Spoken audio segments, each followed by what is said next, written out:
He fed a man his own dog. He dragged a father's coffin through a cemetery. He once hung from a noose on live television while 20,000 people watched in horror. To the world, he was the big boss man, a sadistic 350-pound monument to corrupt authority and police brutality. But ask the men he beat senseless every night and they'll tell you he was the only saint in a business of sinners. This is the story of Ray Traylor.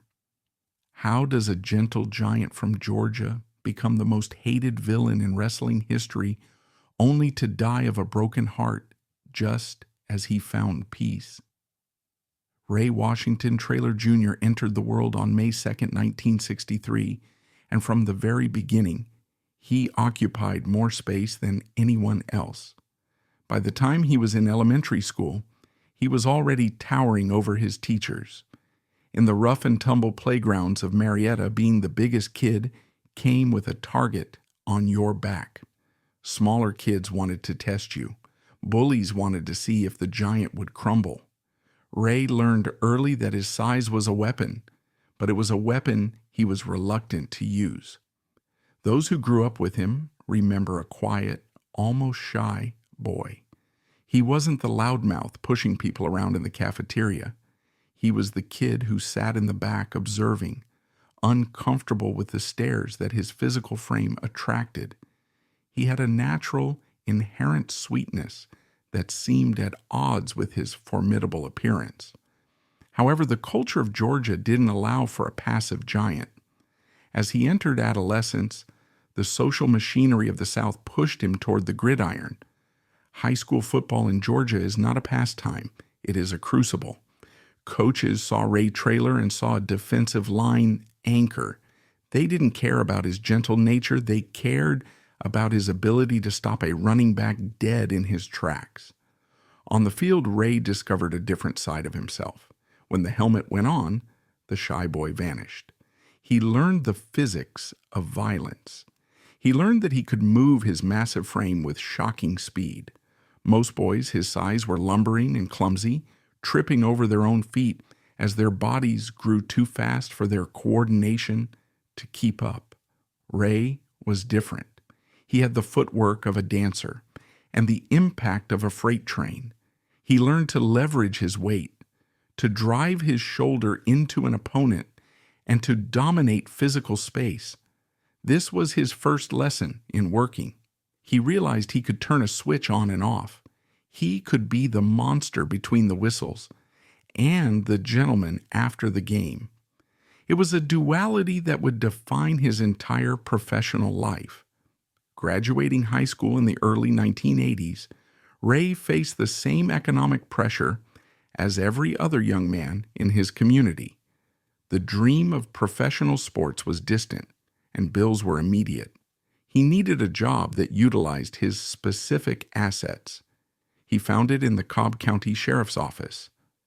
Ray Traylor became a corrections officer. In wrestling history, this is often treated as a fun piece of trivia or a marketing gimmick. In reality, it was a dangerous, grinding, and psychologically demanding profession that fundamentally altered Ray's worldview. He wasn't checking tickets at a movie theater. He was responsible for the containment and control of dangerous men in an overcrowded county jail system. The Cobb County Jail in the early 80s was a stark, concrete environment smelling of industrial cleaner, sweat, and stale food. For a young man barely out of his teens, walking into that environment was a shock to the system. The sound of the heavy steel doors sliding shut behind him was a daily reminder that, for his shift, he was just as incarcerated as the inmates. This job was his acting school. He had to learn to project authority without saying a word. In a cell block, if you show fear, you lose control. If you show weakness, you become a victim. Ray developed the look. It was a cold, impassive stare that could freeze an inmate in his tracks. He learned to lower his voice to make people lean in and listen, rather than shouting to be heard. He learned that true power wasn't about constantly fighting. It was about the threat of violence. He dealt with fights, riots, and the daily mental manipulation attempts by inmates. He saw the dark side of humanity, the desperation, the aggression, the lies. He saw how criminals postured, how they tried to intimidate the guards and each other. He absorbed all of this. He watched the swagger of the shot callers in the cell block. He watched the brutality of the fights. There were nights when he had to get physical. He learned the mechanics of real-world grappling, how to restrain a man who is high on PCP, how to twist an arm to gain compliance, how to use his weight to pin a man to the floor without killing him. This wasn't choreographed. It was chaotic, sweaty, and dangerous. One specific incident from this time, often alluded to by old-timers in the area, involved a riot in the common area. Ray, outnumbered and surrounded, didn't panic. He simply stood his ground, nightstick in hand, and waited. His calmness unnerved the aggressors. They expected fear. He gave them silence. That silence was more terrifying than any shout. He diffused the situation not by fighting everyone, but by convincing them that he was an immovable object. But the job took a toll. It was low pay, high stress, and thankless. Ray knew he was built for something more than babysitting criminals. He felt trapped. He was a performer without a stage, a supreme athlete stuck in a uniform that felt increasingly like a straitjacket. While Ray was enforcing the law by day, he was consuming his true passion by night. He was a devout follower of Georgia Championship Wrestling. He watched men like Tommy Rich, Buzz Sawyer, and the Road Warriors. He saw the way the crowds in the Omni Coliseum reacted to them. They were modern-day gladiators. He looked at the TV screen and then looked in the mirror. He saw the resemblance. He was bigger than half the guys on television. He was stronger than most of them. And thanks to his time in the jail, he was tougher. The decision to enter the wrestling business is never easy. It's a closed shop, especially in the territorial days. You didn't just sign up, you had to be invited or you had to force your way in. Ray found a local gym where wrestlers trained. It was a dungeon, no air conditioning, mats that smelled of mildew, and a collection of scarred veterans who looked at the fresh-faced kid with skepticism. Ray's first day of training was a test of character. The veterans, known as shooters, wanted to see if the big prison guard was tough or just big. They stretched him. They locked him in painful submission holds. They ran him until he vomited. They made him take bumps, slamming his back against the plywood ring floor over and over again until his body was bruised and battered. They expected him to quit. Most big guys did. They couldn't handle the pain or the humiliation. Ray Traylor came back the next day, and the day after that. He balanced a grueling schedule. He would work a shift at the jail, dealing with the mental stress of the inmates, then drive straight to the gym to have his body beaten by the wrestlers. He slept in his car between shifts. He ate cheap food on the run. He sacrificed his social life, his comfort, and his safety. During this period, Ray began to understand the psychology of the ring. He realized that wrestling wasn't just about moves, it was about emotion. He began to translate his experiences from the jail into the ring.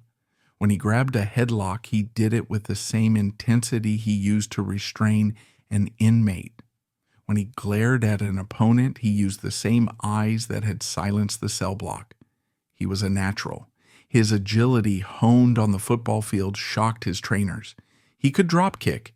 He could move laterally. He was a super heavyweight who moved like a middleweight. By 1984, Ray was ready for his debut. He started working small shows in the Georgia area. The pay was abysmal, sometimes just $10 or $20 a night, barely enough to cover gas, but the feeling of walking through the curtain, of hearing the crowd react to his size, was a drug more potent than anything he had ever experienced. He wasn't the big boss man yet. He wrestled under his real name or generic monikers, like Ray the Giant. He wore basic trunks and boots. He was raw, green, and inexperienced, but he had presence. In one of his earliest matches, he faced a veteran journeyman. The veteran tried to call the spots, testing Ray to see if he would panic. Ray stayed calm. He moved with fluidity. He took the veteran's punches and fired back with stiff, believable strikes. Strikes he had thrown in self-defense in the county jail. The crowd sensed the realism. They sensed that this wasn't just a guy playing a role. This was a man who knew how to handle himself. Word began to spread through the territory. "There's a kid in Marietta," the scouts whispered. "A prison guard, huge, moves like a cat." And he listens. The listening part was crucial. In a business filled with egos, Ray was a sponge. He soaked up knowledge from everyone. He learned how to protect his opponent's body while making it look like he was killing them. He learned the soft touch of a giant. He realized that because he was so big, he didn't need to actually hurt people to look dangerous. He just needed to project the idea of danger. It was during this time that he caught the eye of the biggest fish in the pond, Jim Crockett Promotions. The NWA was looking for fresh blood. They needed monsters for their heroes to slay. Ray Traylor was standing at the precipice. The double life was ending. He handed in his badge at the Cobb County Sheriff's Office. It was a terrifying gamble. He was giving up a pension and a steady paycheck for a carnival life of endless highways and uncertain payoffs. He walked out of the jail for the last time, not as an officer, but as a man liberated. He left the keys behind, but he took the memories. He took the swagger of the shift commander. He took the cruelty of the solitary confinement block. He took the desperation of the lifer. He packed all of it into his kit bag. Ray Traylor was about to unleash the reality of the American penal system on the fantasy world of professional wrestling. The raw clay had been fired in the kiln of Cobb County. Now it was time to mold the monster. The transition from the concrete floors of the Cobb County Jail to the canvas of the National Wrestling Alliance was not a gentle slide. It was a collision. In 1985, the center of the wrestling universe was not New York City, but Charlotte, North Carolina. This was the home of Jim Crockett Promotions, the heartbeat of the NWA. It was a territory built on credibility, where the fans didn't want cartoons, they wanted blood, sweat, and logic. For a rookie like Ray Traylor, walking into the Charlotte Coliseum was like stepping into the lion's den.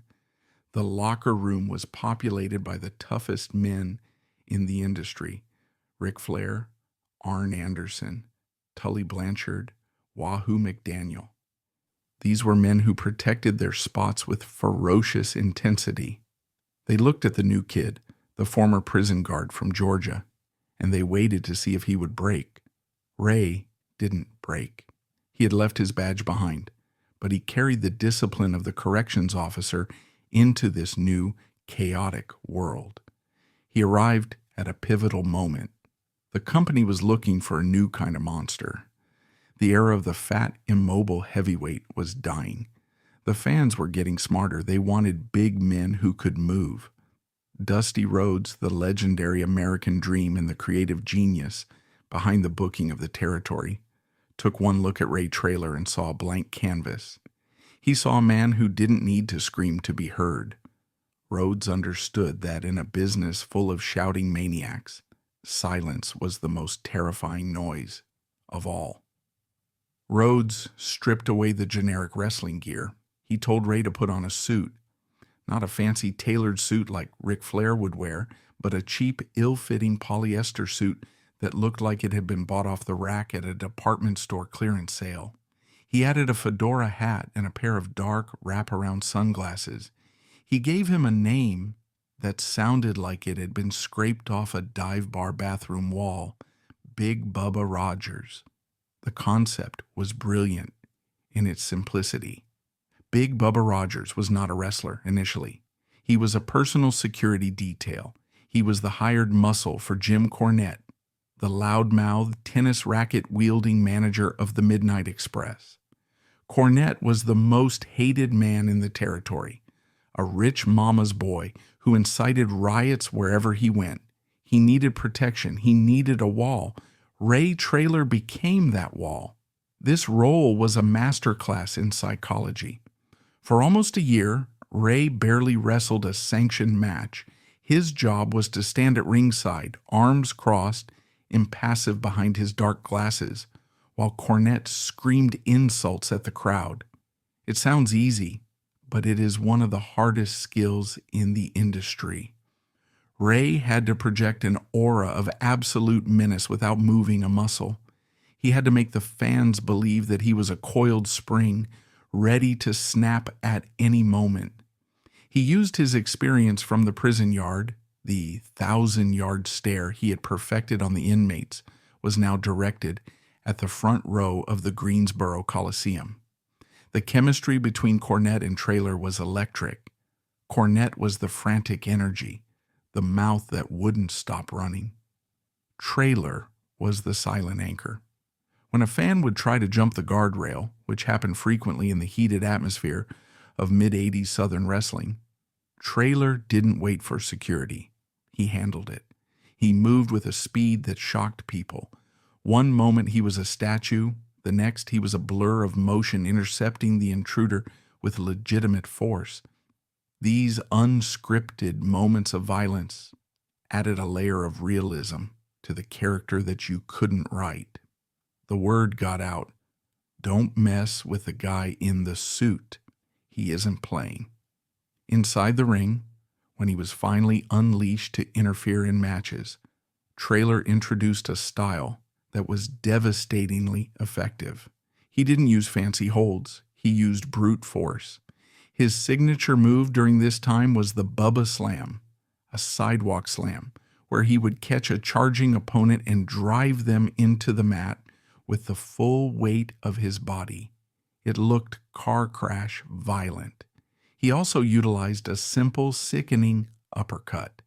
He would crouch slightly, then explode upward, driving his fist into the opponent's throat. It was a brawler's move, something you'd see in a prison riot, not a wrestling clinic. It fit the character perfectly. The travel schedule was brutal. The Jim Crockett Promotions crew drove upwards of 3,000 miles a week. They would wrestle in Norfolk, Virginia, on Monday, Columbia, South Carolina, on Tuesday, and Raleigh on Wednesday. They lived in cars and cheap motels. For a man of Ray's size, cramming into a rental car for 6 hours a day was physical torture.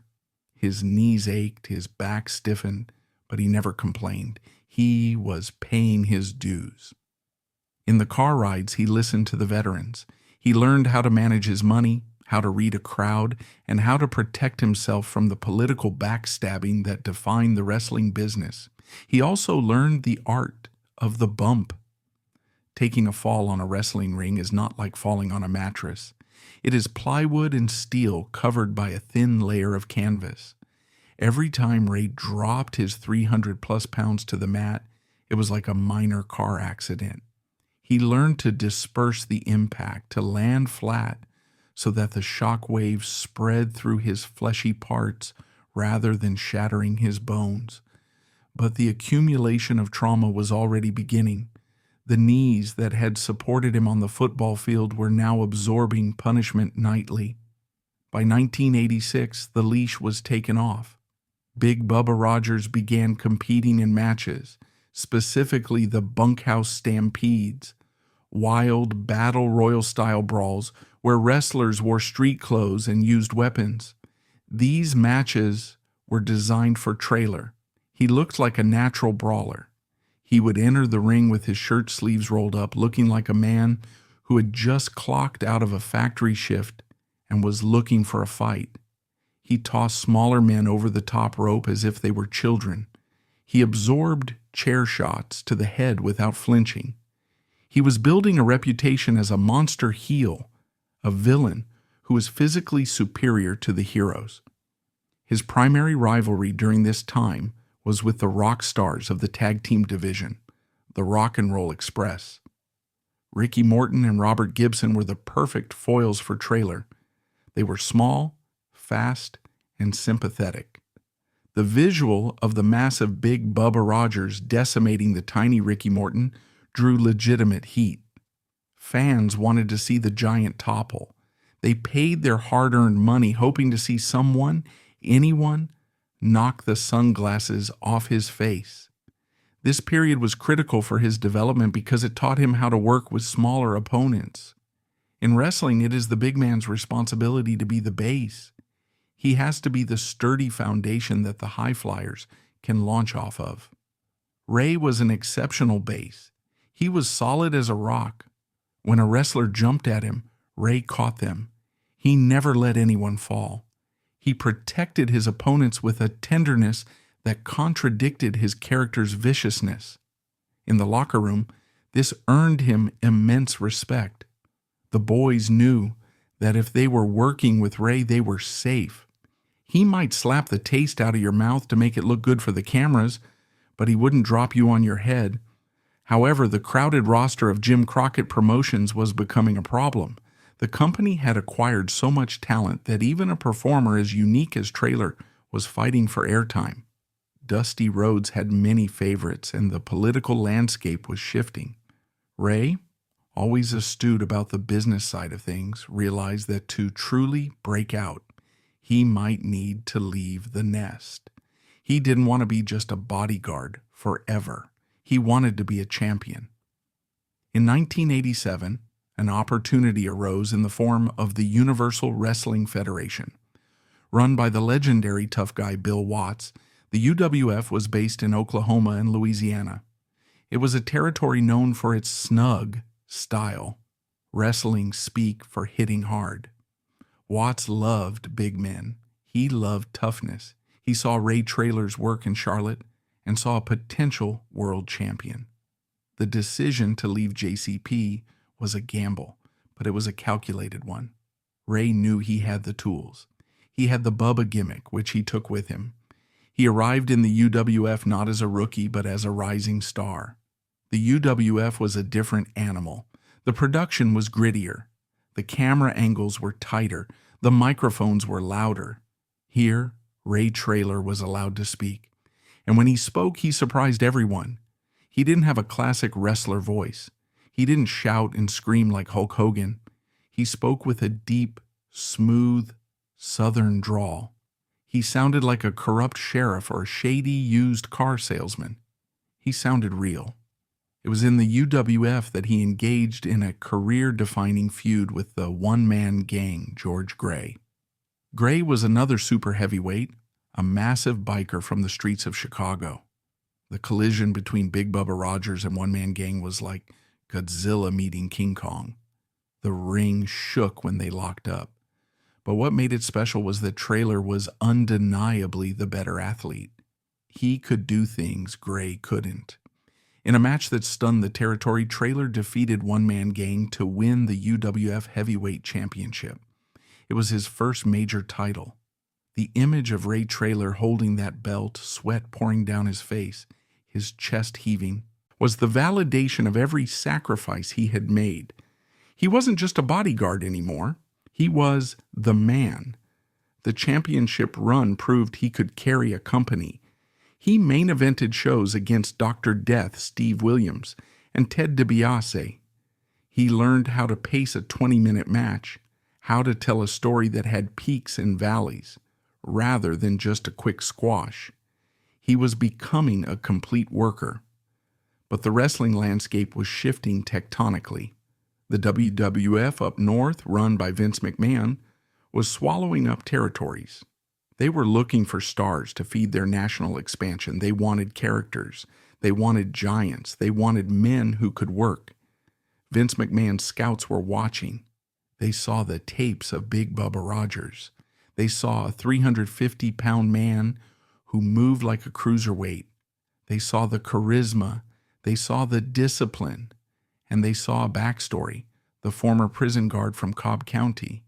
That was just waiting to be exploited on a global stage. Ray Traylor had conquered the South. He had earned the respect of the toughest men in the business. He had held gold. But he was playing in the minor leagues compared to what was happening in New York. The call was coming. It was time to trade the polyester suit for a blue uniform.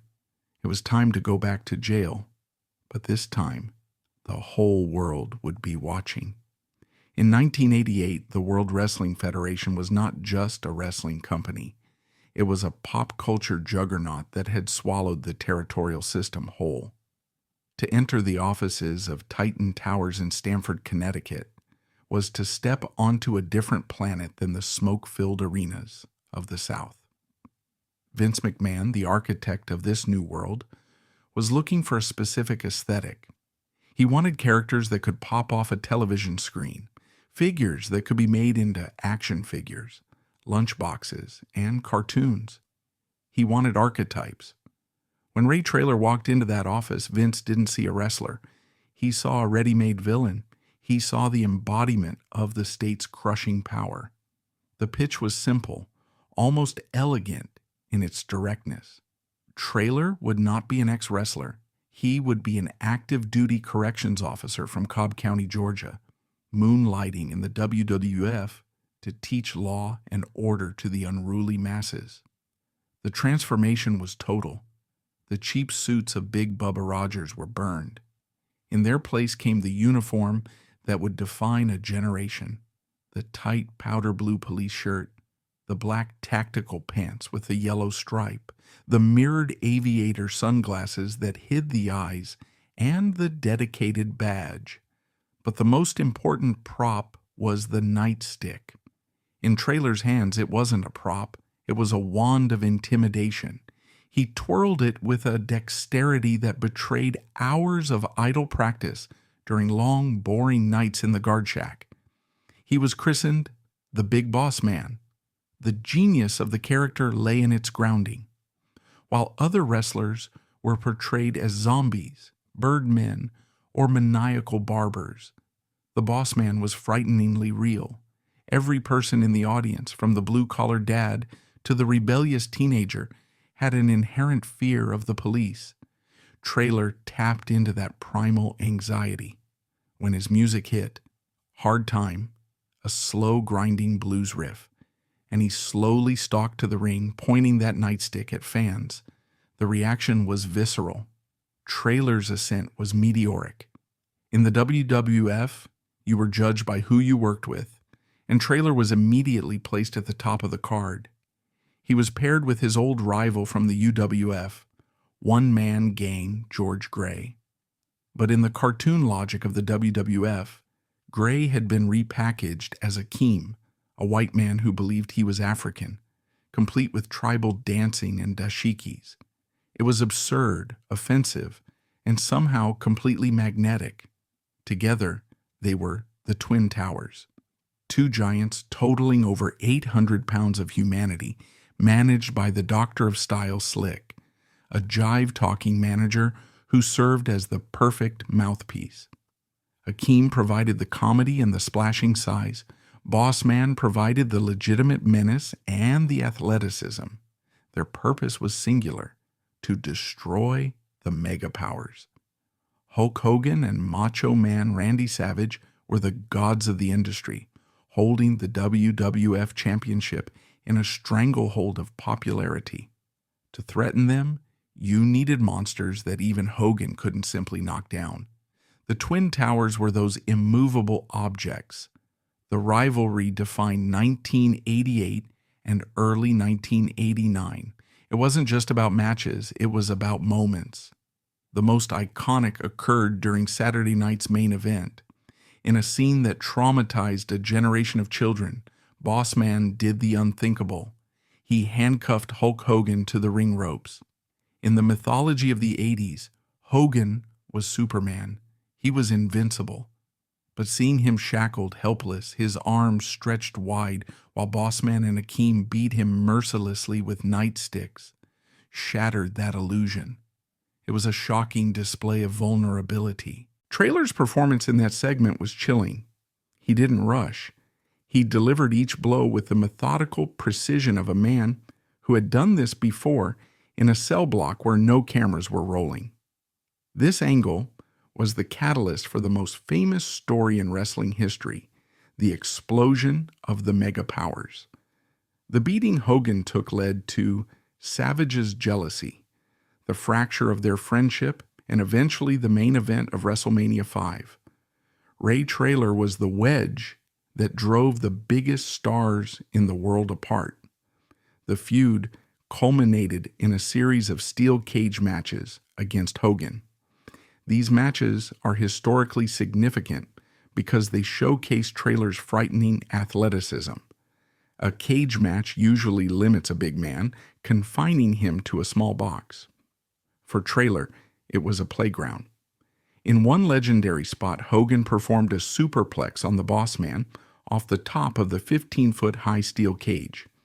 The visual of a 350-pound man crashing from that height to the center of the ring defies physics. The ring, reinforced with extra beams specifically for this match, shuddered violently. Traylor took the bump flat, protecting himself as best he could, but the impact was equivalent to a car crash. He did this night after night. In the locker room, the veterans watched with a mix of awe and concern. Traylor was fearless. He was bumping like a man half his size. He was making Hogan look like a godslayer, but he was paying the price with his own cartilage and spine. Despite playing the villain, a strange thing was happening in the arenas. The fans were starting to respect him. They saw how hard he worked. They saw him sprinting the ropes, sliding out of the ring, and taking bumps that shook the floorboards. In the binary world of wrestling, work rate, the ability to put on an exciting athletic contest, eventually turns even the worst bad guy into a favorite. By 1990, the writing was on the wall. The Boss Man was too good to be hated forever. The WWF pulled the trigger on a face turn that remains a textbook example of character evolution. It involved the $1 Million Man, Ted DiBiase, the arch-capitalist villain. DiBiase had paid Slick for the Boss Man's services to retrieve his stolen $1 million belt from Jake the Snake Roberts. Boss Man, the dutiful employee, got the belt back. But when he went to return it, he found out that DiBiase had also bought back the services of Slick. DiBiase, arrogant and dripping with disdain, offered Boss Man a wad of cash as a bonus. Traylor stood in the center of the ring, looking at the money, then at the crowd, then at DiBiase. He grabbed the microphone. The crowd, sensing the shift, went silent. "I might have been a lot of things," Traylor growled, his voice thick with Southern conviction. "But there's one thing the big boss man has never been, and that's a thief, and I definitely ain't can be bought." He threw the money in DiBiase's face. He handcuffed the millionaire to the ropes. The arena exploded. In that moment, the character shifted 180 degrees. He was no longer the corrupt guard. He was the incorruptible lawman. He was the working-class guy telling the rich billionaire to shove it. He began carrying a ball and chain to the ring, symbolizing the justice he was going to dispense. This began the golden age of Boss Man as a fan favorite. His interviews changed tone. He talked about law and order, about justice, and about his mother back in Cobb County. He became a wholesome, ass-kicking protector. 1991 brought one of the most memorable feuds of the era, one that blended comedy and drama in a way only the WWF could. The Mountie, a villainous, shock-stick-wielding Canadian law enforcement character played by Jacques Rougeau, challenged Boss Man's authority. It was law enforcement versus law enforcement, USA versus Canada, nightstick versus cattle prod. The stakes were set for SummerSlam 1991, a jailhouse match. The loser would spend 24 hours in a real New York City jail. The match was a classic mid-card bout, but the aftermath was legendary. Boss Man won, and the cameras followed the Mountie as he was dragged, screaming, into a police wagon. The subsequent vignettes showed the Mountie being processed, fingerprinted, and thrown into a holding cell with a cast of colorful, gritty New York criminals. While the Mountie provided the comedy, screaming, "I am the Mountie," as huge bikers stared him down, Traylor provided the satisfaction. His post-match interviews, gloating that the Mountie is doing hard time, were delivered with a beaming smile. Traylor was having the time of his life. He was one of the most popular stars in the company, a reliable hand who could pop the crowd simply by spinning his arm in a circle before delivering a punch. But the lightheartedness of the Mountie feud was quickly replaced by something much darker in 1992. The WWF introduced a character named Nails, an orange jumpsuit-wearing ex-convict who claimed he had been abused by the boss man during his time in prison. This storyline was ahead of its time. It touched on police brutality and the psychological scars of incarceration. Nails didn't wrestle. He attacked. He choked boss man with a manic intensity that looked uncomfortably real. He spoke with a voice modulated to sound like a demon. For Traylor, this was a difficult program, while Holtz was stiff in the ring and difficult to work with. The matches were ugly brawls, devoid of the technical finesse Traylor was capable of. But psychologically, it added depth to the boss man. He was no longer the hunter. He was the hunted. He was being forced to confront the ghosts of his past. The feud culminated in a nightstick on a pole match at Survivor Series 1992, a brutal, sluggish affair that marked the end of the boss man's peak babyface run. By 1993, the landscape was shifting again. The steroid trials were looming over Vince McMahon. The incredible physiques of the 80s were becoming a liability. The business was down. The crowds were getting smaller.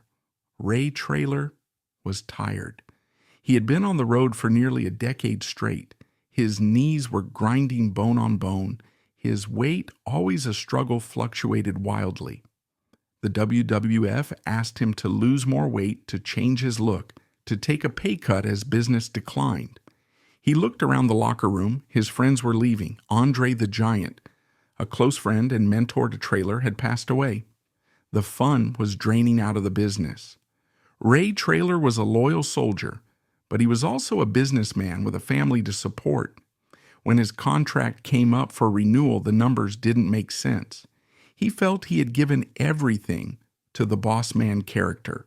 He had been the villain, the hero, the partner, and the victim. There was nothing left to achieve in New York. He made the decision to walk away. It was a quiet exit. There was no retirement ceremony, no final goodbye. One day, the big boss man was there, enforcing the law. The next, he was gone. He returned to Georgia, hoping to heal his body and perhaps find a new direction. He thought the boss man name was his legacy, a chapter closed. He didn't realize that the name was owned by Titan Sports, and that to continue his career, he would have to strip himself of the identity he had spent 5 years perfecting. Ray Traylor was about to enter the wilderness of WCW, a chaotic, disjointed, and frustrating period that would test his love for wrestling more than any steel cage match ever could. The uniform was coming off. The identity crisis was about to begin. The drive from Stamford, Connecticut, back to Marietta, Georgia, is a long one. Nearly 1,000 miles of asphalt stretching down the spine of the East Coast. For Ray Traylor, in late 1993, it was a journey back in time. He was returning to the Deep South, the land that had birthed him, and to World Championship Wrestling, the corporate successor to the old Crockett territory where he had first cut his teeth. He was returning as a star. The last 5 years had made his face one of the most recognizable in the industry. He had main evented Madison Square Garden, wrestled on Saturday morning cartoons, and had an action figure on the shelves of every Toys R Us in America. He expected, perhaps naively, that this equity would translate seamlessly into his new home. but he hit a wall immediately, and that wall was built of lawyers. Traylor's identity, the blue shirt, the nightstick, the name Big Boss Man, was the intellectual property of Titan Sports. Vince McMahon protected his creations with litigious ferocity. Traylor was Ray Traylor, the human being, but he was legally forbidden from being the character that made him famous. This sparked a 5-year identity crisis that stands as a fascinating case study in the importance of branding. In the WWF, he was an icon. In WCW, he was a massive, talented athlete searching for a reason to exist. His debut in WCW was a masterclass in skirting copyright laws. He appeared as the Boss. He wore a similar outfit, but not identical. He carried a nightstick. He acted like the Boss Man. The fans in the arena chanted Boss Man. It seemed like a clever loophole. It wasn't. The WWF legal team descended immediately. Cease and desist orders flew. WCW, then run by a revolving door of executives who feared lawsuits more than bad ratings, folded. Traylor was stripped of the name and the gimmick within weeks. He was a man without a face, desperate to capitalize on Traylor's natural babyface charisma, that gentle giant quality he possessed in real life. WCW pivot to a reality-based gimmick. In 1994, Traylor was reintroduced as the Guardian Angel. The concept was noble if clumsy. Traylor had formed a legitimate friendship with Curtis Sliwa, the founder of the real-life Guardian Angels, a volunteer citizen safety patrol group famous in New York. The idea was to present Traylor not as a cop, but as a citizen protector. He traded the blue uniform for the organization's signature red beret and white t-shirt. He entered the ring to rock music, high-fiving fans, looking like a man on a crusade to clean up the streets. Vignettes showed him training with real guardian angels, emphasizing self-defense and community service. It was a disaster. The problem wasn't Traylor's performance. He committed to the role with his usual earnestness. The problem was the era. It was the mid-90s. The culture was shifting towards cynicism. Nirvana was on the radio. Anti-heroes were rising in cinema. A character based on sincere, wholesome community service felt like a relic from a bygone age. The fans didn't want a nice guy in a red hat. They wanted the ass kicker with the nightstick. The guardian angel had no edge. Without the implied threat of police brutality that made the boss man so effective, Traylor felt neutered. He feuded with the monster heel Vader, a rivalry that produced some physically intense, stiff matches that reminded everyone of Traylor's toughness. But the character failed to connect. He was drifting. By 1995, the Guardian Angel experiment was quietly euthanized. WCW, lacking any new ideas, looked backward. They dusted off the fedora and the trench coat. Ray Traylor became Big Bubba Rogers once again. It was a regression. While the industry was moving forward, Traylor was playing a character he had created a decade prior. He turned heel, shaving half his head in a bizarre aesthetic choice, and joined the Dungeon of Doom. The Dungeon of Doom was a creative nadir for WCW. It was a faction of cartoonish monsters, the Shark, the Zodiac, the Yeti, led by the screaming Kevin Sullivan, designed solely to try and end Hulkamania, which had transplanted itself to WCW. For a performer of Traylor's caliber, this was purgatory. He was surrounded by gimmicks that belonged in a circus. He was the worker of the group, the guy sent out to have a good match because the Yeti certainly couldn't. He wrestled Hulk Hogan again, but the magic of 1989 was gone. The narrative was tired. Yet even in this creative wasteland, Traylor's professionalism shone through. He adapted his style. He became a brawler. He started using more street fight tactics, tape on his fists, grinding his forearm into opponents' faces. He was heavier now, the years on the road taking their toll on his metabolism, but his hands were as quick as ever. He could still deliver that sickening uppercut that made the cheap seats gasp. He was a good hand. In wrestling terms, this is both a compliment and a curse. It means you are reliable, safe, and talented enough to make anyone look good, but it also means the promoters stop seeing you as a star and start seeing you as a mechanic. Ray Traylor was the guy you called to fix a match, not the guy you put on the poster. In the summer of 1996, the wrestling world changed forever. Scott Hall and Kevin Nash invaded WCW. Hulk Hogan turned traitor. The New World Order was born.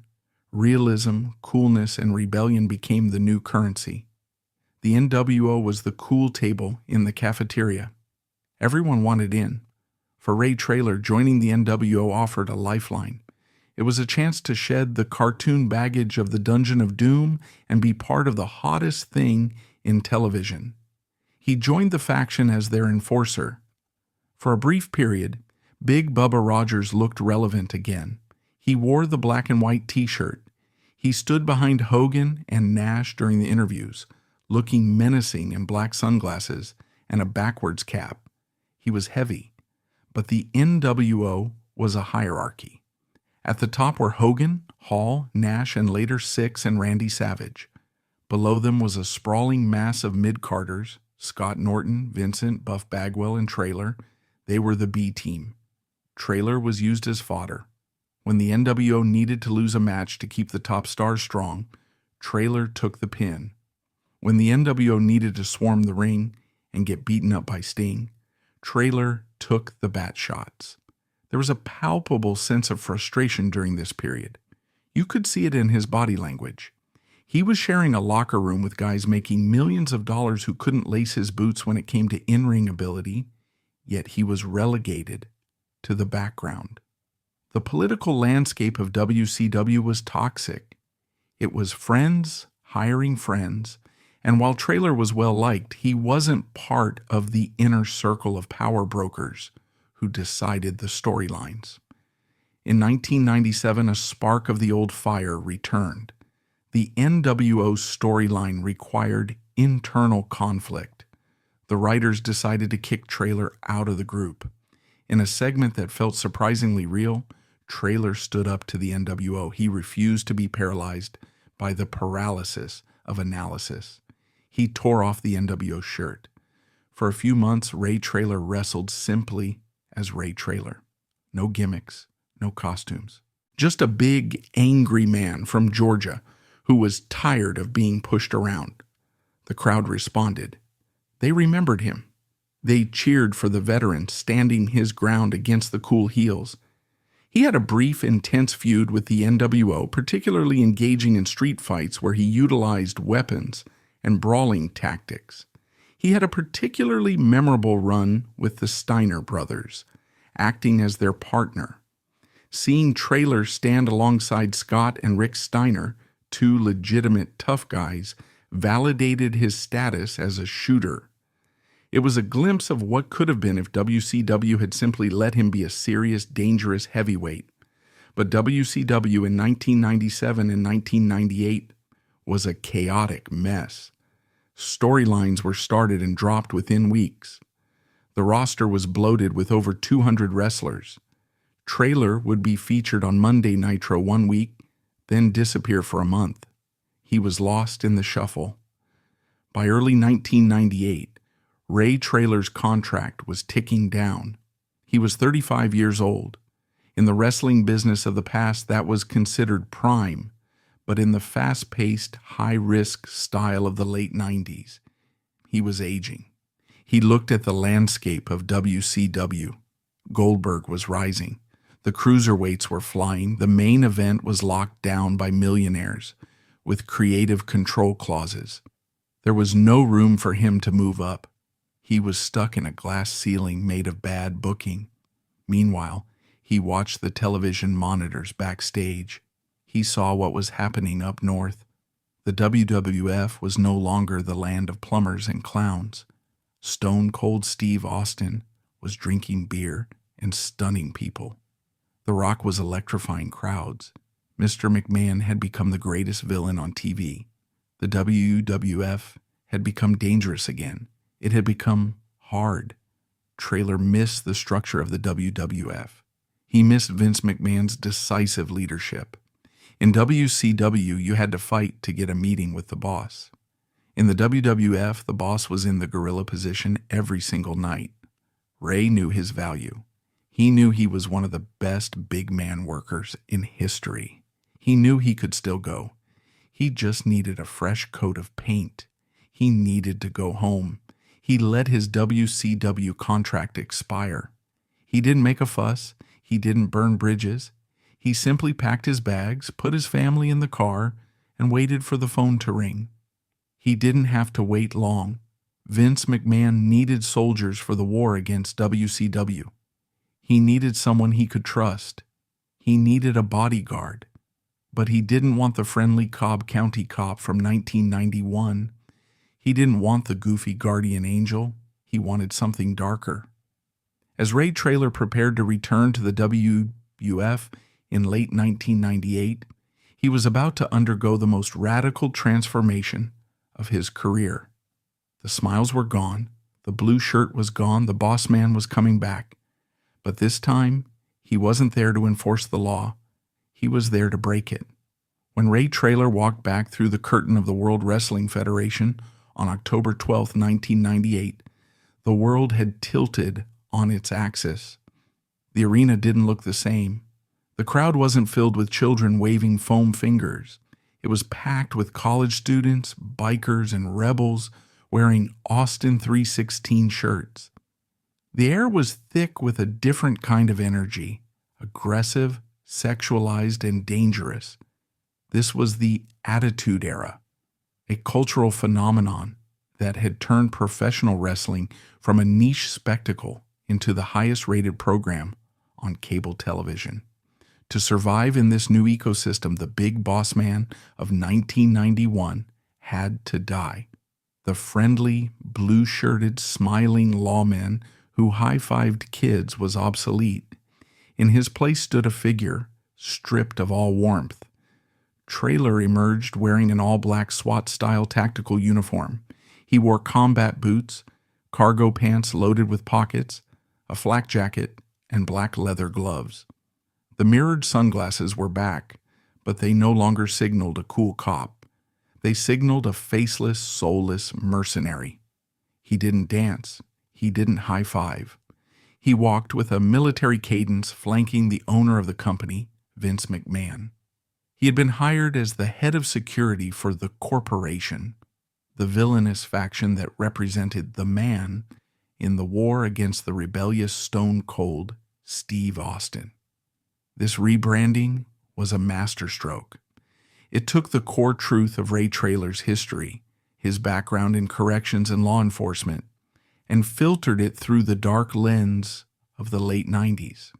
He wasn't a cop anymore. He was a private military contractor. He was the boot on the neck of the common man. For Traylor, this role was a rejuvenation. At 35, he was surrounded by younger, faster talent like The Rock and Triple H. But the corporate enforcer role didn't require him to fly around the ring. It required him to be an obstacle. His job was to stand in front of Vince McMahon, look terrifying, and absorb the punishment that the boss couldn't take. He became the gatekeeper of the main event. If you wanted to get to McMahon or The Rock, you had to go through the boss man. He engaged in a renewed rivalry with Steve Austin, playing the perfect foil. Austin was the chaotic, beer-swilling redneck. Boss man was the cold, disciplined authoritarian. Their brawls were gritty and stiff.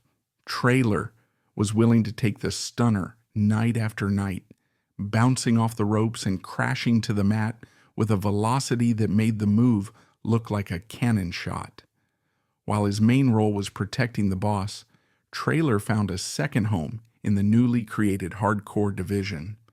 The WWF Hardcore Championship was a battered, taped-up belt that represented the chaotic spirit of the era. The rules were simple: no disqualifications, no countouts, falls count anywhere. You could hit your opponent with a chair, a trash can, a road sign, or a kitchen sink. For many wrestlers, the hardcore division was a way to mask a lack of wrestling ability with smoke and mirrors. For Ray Traylor, it was a showcase of his durability. He brought a terrifying legitimacy to the division. When other wrestlers swung a baking sheet, it looked like a prop. When Boss Man swung his nightstick, it looked like assault. He became a 4-time hardcore champion. His matches were not technical classics. They were urban brawls. He fought in backstage loading docks, in snow-covered parking lots, and in catering areas. He had an innate ability to use the environment. He would throw opponents into vending machines or drag them across concrete floors. One particular image from this era defines his toughness: the Boss Man taking a full-force chair shot to the head. In modern wrestling, unprotected headshots are banned due to CTE research, but in 1998, they were the currency of the trade. Traylor would stand there, hands down, and let a steel chair crack across his skull. He wouldn't fall. He would stagger, shake his head, and keep coming. It made him look like a horror movie monster, unstoppable and unfeeling. However, beneath the violence, Traylor was still the safe worker. Even in the chaos of a hardcore match, he was protecting his opponents. He knew exactly how to angle a trash can so the rim didn't slice open a forehead. He knew how to throw a punch that looked like it broke a jaw but barely grazed the skin. He was the ring master of the chaos, ensuring that while it looked like a riot, nobody went to the hospital, except eventually himself. The momentum of the corporation led to WrestleMania 15 in March 1999. Traylor was booked in one of the marquee matches, a Hell in a Cell match against The Undertaker. The Hell in a Cell is a demonic structure, a 20-foot-high steel cage with a roof. It is designed to end feuds. Being placed in this match was a sign of immense trust from the company. The Undertaker was the conscience of the WWF, and he needed a believable threat. The match itself was admittedly not a classic. Both men were heels at the time, which confused the crowd dynamics, and the pacing was sluggish. But the match is remembered for what happened after the bell rang. In a scene that remains one of the most controversial in WrestleMania history, the Brood lowered a noose from the ceiling of the cage. The Undertaker placed the noose around Boss Man's neck. As the cage was raised, Ray Traylor was lifted off the ground, hanging by his neck in the center of the arena. It was a jarring, uncomfortable visual. Traylor kicked his legs, simulating the throes of asphyxiation before going limp. The commentary team went silent. For a few moments, the line between entertainment and snuff films seemed to blur. Of course, it was a stunt. Traylor was wearing a full-body harness under his tactical vest that connected to the rope, distributing the weight safely. But the execution required immense trust in the stunt coordinators and the Undertaker. One equipment failure could have been fatal. Traylor hung there, eyes rolled back, playing dead in front of 20,000 people. It was a testament to his commitment. He was willing to be humiliated, defeated, and symbolically executed if it served the story. If the hanging was dark, what followed in the summer of 1999 was grotesque. The WWF writers, constantly trying to outdo themselves in shock value, handed Ray Traylor a storyline that would have made a lesser man quit. He entered a feud with Al Snow, a chaotic, mentally unstable character who carried a mannequin head. To escalate the feud, the writers decided to involve Al Snow's real-life pet dog, a small chihuahua named Pepper.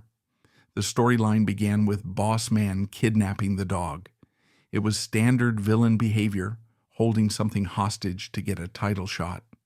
But then, the attitude kicked in. In a segment filmed at a hotel room, Al Snow arrived for a meeting with the Boss Man, hoping to get his dog back. Boss Man was surprisingly hospitable. He had prepared a dinner. He spoke calmly, with a sinister smile, urging Snow to eat. As Snow finished the meal, Boss Man leaned in and asked, "How was it?" "It was good," Snow replied. "Good," Boss Man said, his voice dropping an octave, "because that was Pepper." The reveal that Boss Man had killed the dog, cooked it, and fed it to its owner was a moment of pure, unadulterated shock TV. It was cannibalism by proxy. It was sick. It was twisted. And Ray Traylor played it perfectly. He didn't play it like a cartoon witch. He played it like a psychopath. He had a look of genuine satisfaction on his face as Snow vomited and screamed. It was a performance that turned the Boss Man from a corporate bully into a sadistic monster. The feud culminated in the infamous Kennel from Hell match at Unforgiven 1999. The concept was a cage match surrounded by a second, larger cage with vicious attack dogs patrolling the space between them. In reality, the match was a disaster. The dogs, rather than being vicious killers, were confused, happy Rottweilers who ended up urinating on the ring mats and wagging their tails. The wrestlers slipped in the mess. The crowd laughed. It was widely considered one of the worst matches of all time. Through it all, Traylor kept a straight face. He shouted at the dogs. He sold the fear. He tried to salvage a train wreck. This was the mark of the professional. Even when the material is garbage, you treat it like Shakespeare. Just when fans thought the Boss Man couldn't sink lower, late 1999 arrived. The Big Show, the 7-foot giant who had defected from WCW, was being groomed as the next top babyface. The WWF wanted to give him a sympathetic edge. The storyline was written that Big Show's father was dying of cancer. Boss Man began mocking the dying man. He would show up and read fake medical reports. He hired a lookalike to pretend to be the father. When the character of the father died, the WWF staged a funeral segment. Big Show stood by the gravesite, tears streaming down his face, delivering a eulogy. It was a somber, quiet moment. Then the roar of an engine shattered the silence. The Blues Brothers-style police cruiser came tearing across the cemetery grass. Boss Man leaned out the window with a megaphone.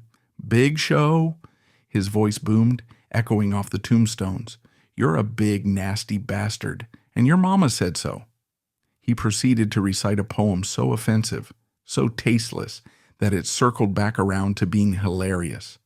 With the deepest regrets and tears that are soaked, "I'm sorry to hear your dad finally croaked."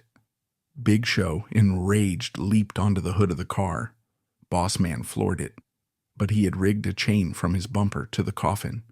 As the car sped away, the casket was dragged out of the grave. Big Show fell off the car and clung to the coffin, surfing on top of his father's casket as Boss Man dragged it through the cemetery, knocking over headstones and tearing up the earth.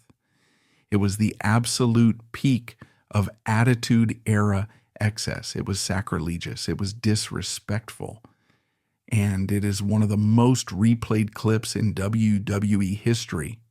Why did this work? It worked because of the contrast. You had the solemnity of death against the anarchy of the Boss Man. Ray Traylor's delivery, the pure cackling joy he took in the suffering of others, made him the most hated man in the company.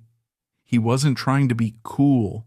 He wasn't trying to sell t-shirts. He was trying to be detestable. In an era where every villain wanted to be cheered, Boss Man was the only one brave enough to be truly loathed. While he was dragging coffins and cooking dogs on television backstage, Ray Traylor was playing a very different role. He was the mentor to the man he was tormenting. The Big Show was physically gifted but green. He was young, wealthy, and overwhelmed by the pressure of the WWF. He had bad habits from WCW. He needed guidance. Vince McMahon paired him with Traylor for a reason. Ray taught him how to work like a giant. He taught him that he didn't need to do drop kicks. He taught him how to command the ring with his size. In their matches, you can see Traylor leading the dance, whispering instructions, positioning show in the right spots. Traylor was the anchor. He took the bumps so show could look dominant. He absorbed the chokeslams. He made the young giant look like a killer.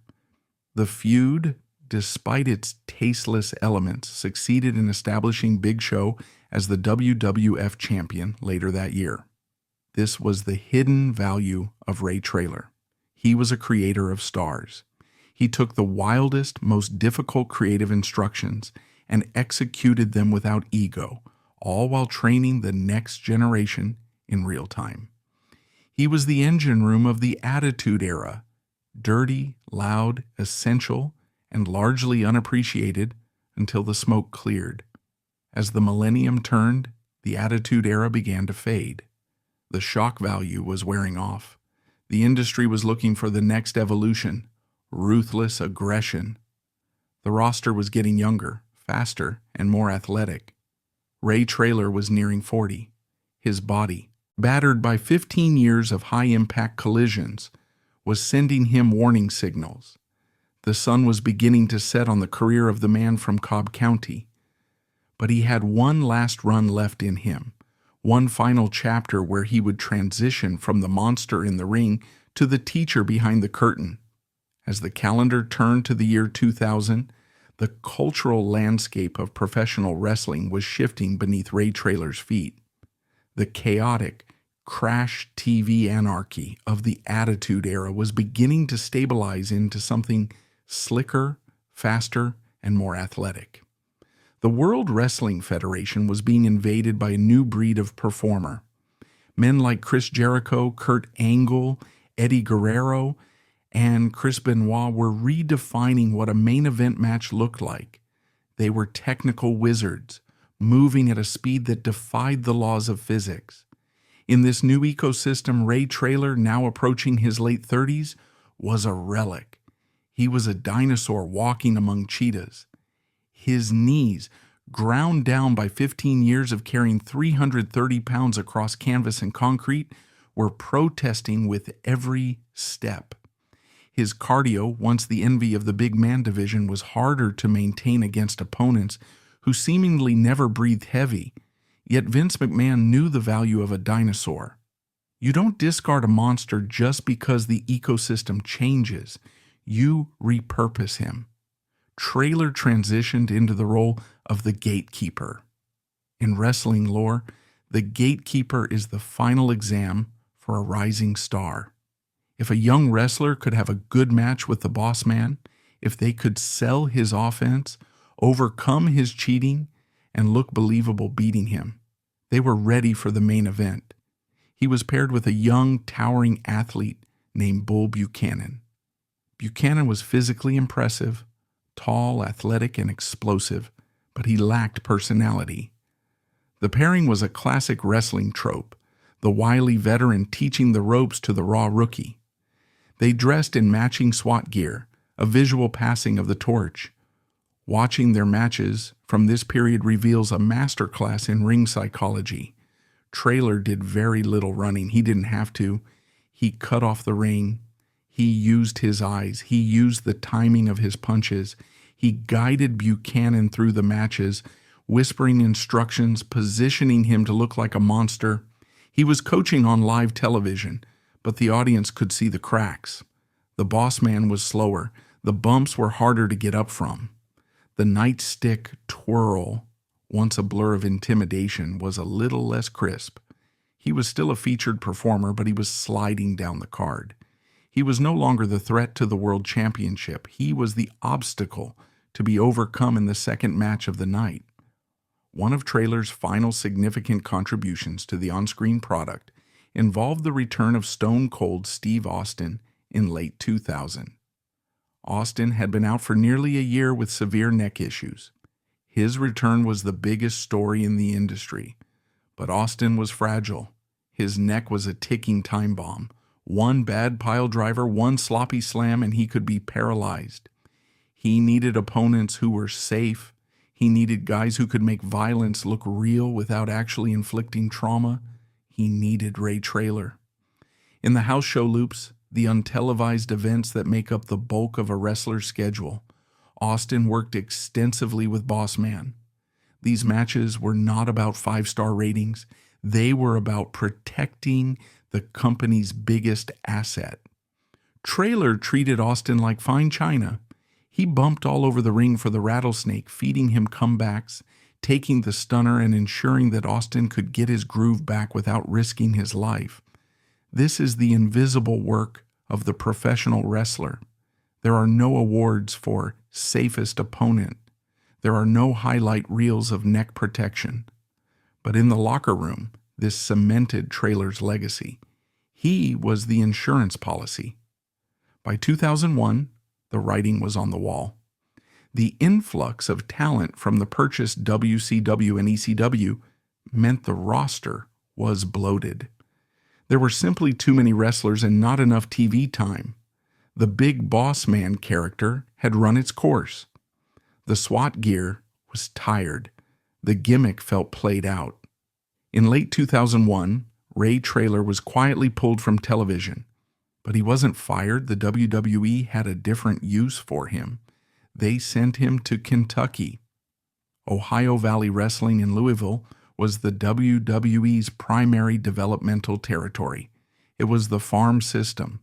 It was where the raw recruits were sent to learn the trade before being called up to the main roster. The class of recruits in OVW at this specific time is widely considered the greatest in history. John Cena, Randy Orton, Batista, Brock Lesnar, and Shelton Benjamin. Ray Traylor walked into that gym not as a celebrity, but as a teacher. Imagine being a 22-year-old kid dreaming of stardom, and the big boss man walks through the ropes. He was a living legend to these students. He was the guy who fought Hogan, who fought Andre, who dragged the coffin. Traylor's role in OVW was pivotal. The head trainer, Danny Davis, and Booker Jim Cornette taught the mechanics and the history, but Traylor taught the life. He taught them how to pack a bag. He taught them how to save their money. He taught them how to shake hands. He sat with John Cena and explained the importance of connecting with the crowd with your eyes, not just your moves. He worked with Batista, a fellow big man who was struggling to find his footing, and taught him the less is more philosophy that Dusty Rhodes had taught him 20 years prior. There are stories from this time of Traylor driving the students to shows in his own car, buying them dinner at Waffle House afterward, and telling war stories until dawn.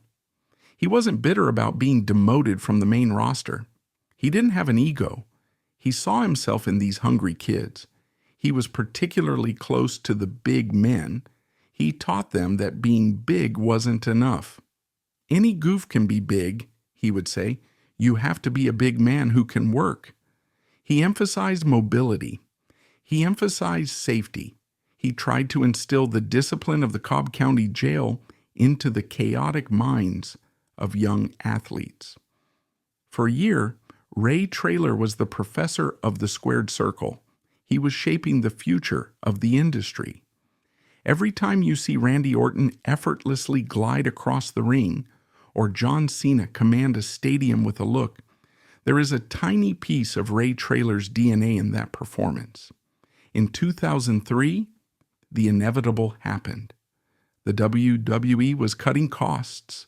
Ray Traylor was on a veteran's contract, earning a significant downside guarantee, but he wasn't being used on TV, and his role in OVW could be filled by less expensive agents.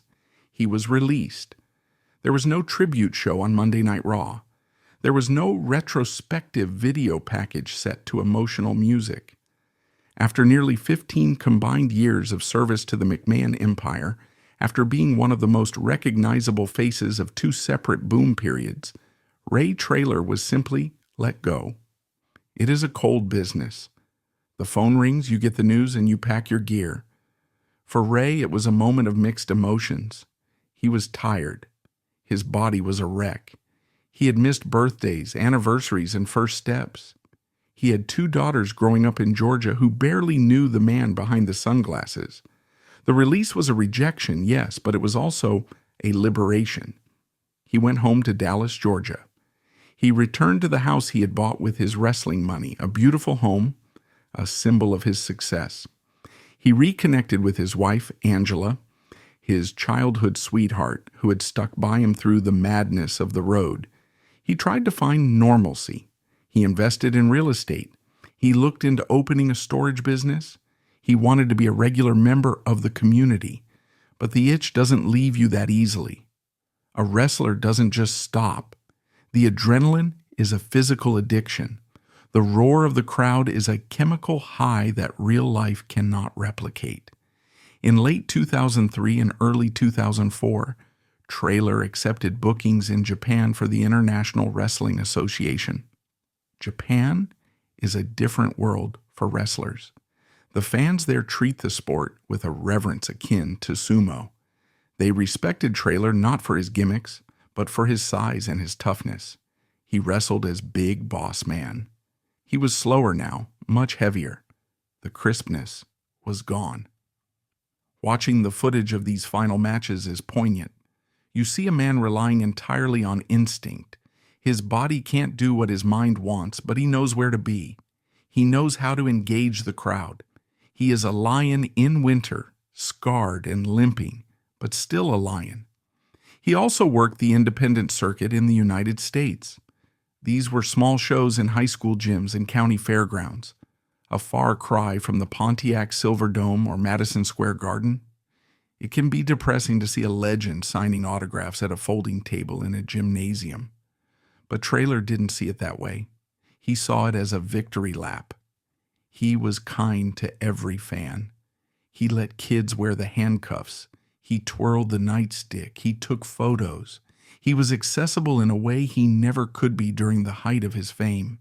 He was reconnecting with the roots of the business. He was back in the territory days in spirit. Back in Georgia, Ray Traylor began to think about his second act. He looked at his community in Paulding County.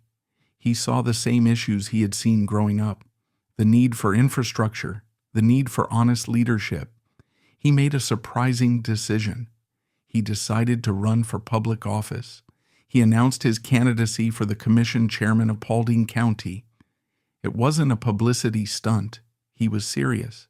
He printed signs. He went to town hall meetings. He shook hands not as the boss man, but as Ray Traylor, the concerned citizen. He wanted to close the circle he had started as a public servant in the jail. He wanted to end as a public servant in the government. He spoke passionately about property taxes and road maintenance.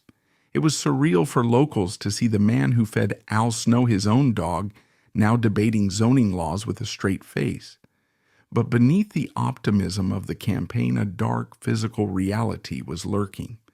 By the summer of 2004, Ray Traylor was 41 years old. In the general population, 41 is young. In professional wrestling years, specifically for a 300-pound man from the steroid era, 41 is geriatric. His body was a catalog of trauma. His knees were virtually gone. His back was a mess of compressed discs. But the most dangerous damage was invisible. The human heart is not designed to support 350 pounds of mass while enduring high-intensity cardio and the stress of constant travel. It is not designed to process the cocktail of painkillers and anti-inflammatories required to get out of bed in the morning. Ray had never been a body guy in the sense of having ripped abs, but he had carried significant weight his entire life. The rapid weight loss and gain required by different promoters had strained his metabolism. He was quiet about his pain. That was the code of the old school. You don't sell injuries. You don't complain. If you can walk, you work. He spent the summer of 2004 enjoying his family. He was home. He was sleeping in his own bed. He was watching his daughters grow. He seemed happy. The desperate hustle of the road was over. He had made his money. He had secured his legacy. He was looking forward to the election, to a new chapter where he could use his mind instead of his body. He didn't know that the clock was already ticking down the final seconds. He didn't know that the bill for 20 years of hard time was about to come due. The tragedy of the wrestler is often that they survive the war, only to fall as soon as they reach the peace. Ray Traylor had survived the cages, the riots, the steel chairs, and the politics. He had made it home. But the wrestler's heart, pushed to the limit for too long, was tired. The enforcer was about to face the one opponent he could not handcuff. By September 2004, Ray Traylor seemed to have pulled off the impossible escape. He had navigated the minefield of the wrestling industry, a business that chews up giants and spits them out broken, and emerged on the other side with his mind and family intact. He was 41 years old. In the real world, that is the prime of life. In the wrestling world, he was a survivor. He had traded the roar of the arena for the quiet hum of Paulding County, Georgia. He was no longer the boss man. He was Ray. He was a candidate for commission chairman, shaking hands with neighbors, discussing property taxes, and planning a storage business. He was driving his daughters to school. He was sleeping in his own bed. He looked at the future and saw decades of peace. But the bill for 20 years of physical trauma was sitting in the mailbox, waiting to be opened. On the evening of September 22, 2004, the air in Dallas, Georgia, was still. Inside the Traylor home, there was no drama, no warning signs, no cinematic foreshadowing. Ray was simply spending time with his wife, Angela, and their children. Then, in a single terrifying instant, the engine stopped. Ray collapsed. The massive heart that had powered a 330-pound frame through steel cage matches, 300-mile car rides, and the highest pressure imaginable simply gave out. It was a massive heart attack. Paramedics arrived, but the fight was over before it began. The man who had survived battles with Hulk Hogan, Andre the Giant, and the Undertaker could not fight his own biology. Ray Traylor was pronounced dead at the scene. The shockwave was instantaneous. When the news hit the wrestling wires the next morning, it wasn't just sadness. It was disbelief. Ray wasn't a drug casualty. He wasn't a reckless partier. He was the good one. He was the designated driver. He was the protector. For him to die so suddenly, so young, felt like a cruel mistake in the universe's script. He was the soldier who had survived the war, only to fall the moment he stepped onto his front porch. In the wake of his passing, the wrestling world didn't just mourn a character. It reckoned with a legacy. The summary of Ray Traylor's life wasn't written in match ratings, but in the stories that poured out from the locker room. The funeral in Georgia was a surreal collision of worlds. Local politicians and neighbors stood shoulder to shoulder with global icons like Hulk Hogan and Vince McMahon. They were there to honor two different men who inhabited the same massive body, the terrifying law enforcer who ruled television and the gentle giant who would give a stranger the shirt off his back. His induction into the WWE Hall of Fame in 2016 served as the final seal on his career. When his wife and daughters stood on that stage to accept the honor, it was a stark reminder of what had been lost. They didn't speak of the violence or the fame. They spoke of a father who loved fiercely. Ray Traylor's professional legacy is technically precise. He was the agile giant who changed the geometry of the ring. He proved that a monster could move like a cruiserweight. He was the safest pair of hands in a dangerous business, a man who could look like he was killing you while protecting you with the tenderness of a brother. But his true legacy is simpler. Ray Traylor spent his life playing a symbol of oppression, the corrupt guard, the brutal cop, the corporate mercenary.